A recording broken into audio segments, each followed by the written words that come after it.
The quote, "Some people die at 25 and aren't buried until 75, suggests that true death isn't about the physical body, but about losing purpose, passion, or engagement with life.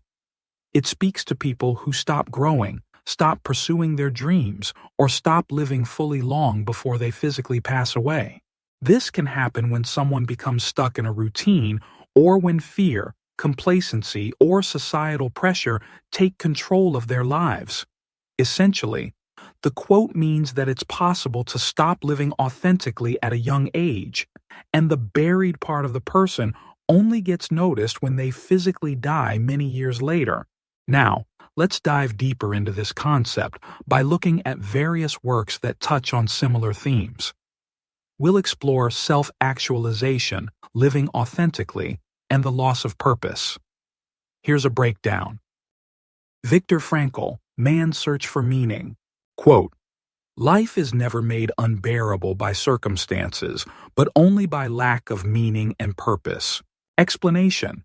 Frankl, a Holocaust survivor and psychiatrist, developed logotherapy, which focuses on the idea that finding meaning in life is essential for psychological survival.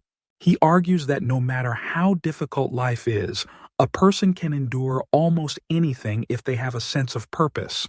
For example, Frankl found meaning in his suffering by helping others in concentration camps. When we lack purpose, life becomes unbearable, and we can feel emotionally dead even though our bodies are still alive. Henry David Thoreau, Walden. Quote, "Most men lead lives of quiet desperation and go to the grave with the song still in them." Explanation. Thoreau critiques societal norms and the pressures that prevent people from living fulfilling lives. He suggests that many people go through life feeling trapped in routines and social expectations, never realizing their true potential. The song still in them refers to the dreams, desires, and passions that people never express. Thoreau laments how many individuals go through life never fully living. It's as if they've already died inside by not following their true calling. Joseph Campbell, The Hero's Journey. Quote, "The cave you fear to enter holds the treasure you seek." Explanation. Campbell's hero's journey is a framework that describes the stages of personal transformation. The cave metaphor represents the fears and challenges we must face to grow. Avoiding these fears keeps us stuck in our comfort zones, preventing us from discovering the wisdom, self-discovery, or purpose that lies on the other side. This directly connects to the idea of dying before you die. If you don't confront your fears and take risks, you miss out on the deeper rewards of life. Rollo May, The Courage to Create. Quote, "The opposite of courage in our society is not cowardice, it is conformity." Explanation. May argues that the real threat to authenticity and vitality isn't fear, but the pressure to conform to societal expectations. Conformity suppresses creativity, individuality, and true expression, things essential for personal growth and fulfillment. By blending into the crowd, people lose their unique self. This type of existence, where people follow the crowd, is a form of emotional death because it stops you from living a meaningful life. Erich Fromm, The Art of Loving. Quote, "Love is the only sane and satisfactory answer to the problem of human existence." Explanation. Fromm believes that love is more than just an emotion. It is a way of life. Love for oneself, love for humanity, and love through action all contribute to a meaningful life. When people close themselves off from love, whether out of fear, selfishness, or indifference, they create an emotional emptiness that leads to despair. Love is what keeps life rich, fulfilling, and meaningful. Without it, people may continue to exist physically but feel empty inside, as if they are already dead.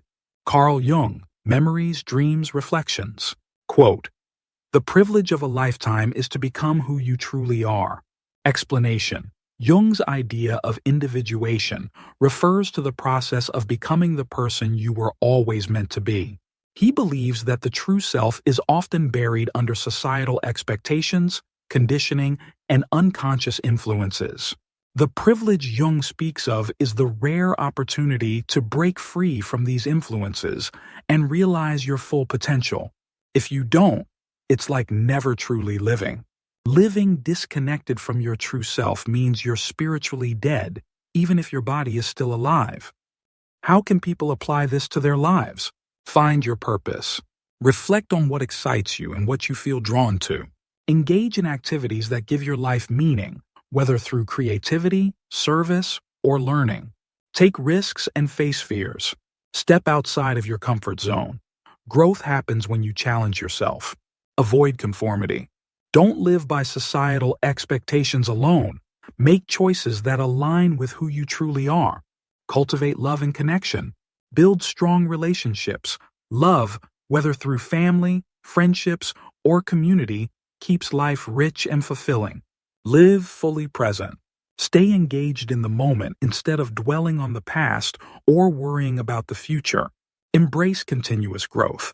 Never stop learning or improving yourself. The moment you stop growing is the moment you begin to fade away. Conclusion. This exploration shows that living fully means staying connected to purpose, love, and growth. Across various perspectives, the message is the same. To avoid dying before you die, seek meaning, take risks, and live with authenticity.